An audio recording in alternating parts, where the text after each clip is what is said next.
હાંડોદ ગામે ખેત મજૂરી કરતા ઈસમને ઇન્કમ ટેક્સની નોટિસ મળતા ચકચાર।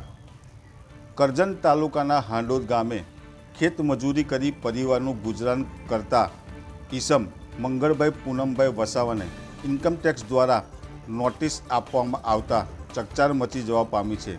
ગત વર્ષે પણ આ જ ઈસમને 75 લાખ રૂપિયાના વ્યવહારની નોટિસ મળી હતી, જે ગામના આગેવાનોને બતાવતા વકીલની સલાહ લેવાનું ગ્રામજનોએ જણાવ્યું હતું।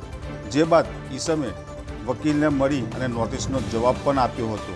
તેમ છતાં ચાલુ વર્ષે ફરીથી નોટિસ મળતા ગામમાં ચકચાર મચી જવા પામી છે। એક ખેત મજૂરી કરતા ઈસમને ઇન્કમ ટેક્સની નોટિસ મળી તે ખરેખર કેવી રીતે મળી છે તે તપાસનો વિષય છે એવી ગ્રામજનોમાં ચર્ચા ઉઠવા પામી છે।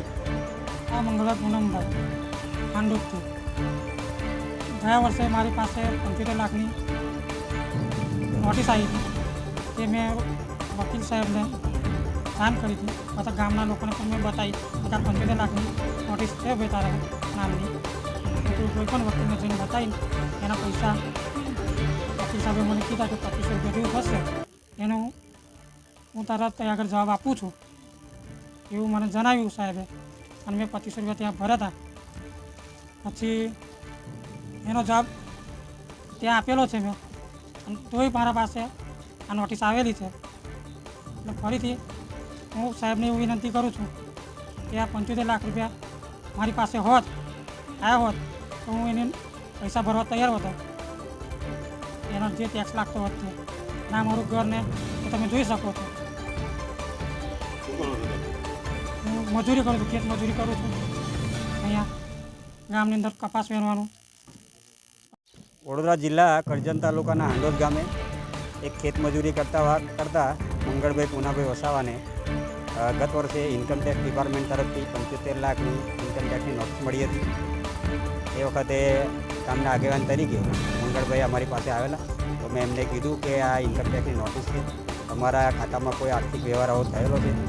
તો પછી એમને બેંકમાંથી સ્ટેટમેન્ટ કઢાવી આ અંગે તપાસ કરતાં આવી કોઈ પણ રકમ એમના ખાતામાં જમા થયેલ નથી, અને આ સદંતર ખોટી ઇન્કમ ટેક્સ ડિપાર્ટમેન્ટે કોઈ કારણસર એમની ભૂલના કારણે અમને આ નોટિસ પાઠવવામાં આવેલી છે। ગયા વર્ષે એમને સીએ પાસે જઈને એનો જવાબ પણ રજૂ કરેલો છે, તેમ છતાં એ ભૂલ ના સુધારતા આ વર્ષે નવા વર્ષે પણ એમને પાછી ફરીથી ઇન્કમ ટેક્સ રિટર્નની આજ ખુલાસો કરવા માટે અંગેની નોટિસ પાઠવવામાં આવેલી છે। તો ખરેખર આ ભણેલા ગણેલા શિક્ષિત ડિપાર્ટમેન્ટે આવી રીતે વારંવાર એક ખેત મજૂરને 75 લાખ રૂપિયા જેવી માતબર રકમની નોટિસ આપવી એ ખરેખર ગેરકાયદેસર છે, અને આ નોટિસ એ લોકોએ ખરેખર પરત કરી અને એક સામાન્ય માણસને ન્યાય આપવો જોઈએ એવી અમારી ગામ વતી રજૂઆત।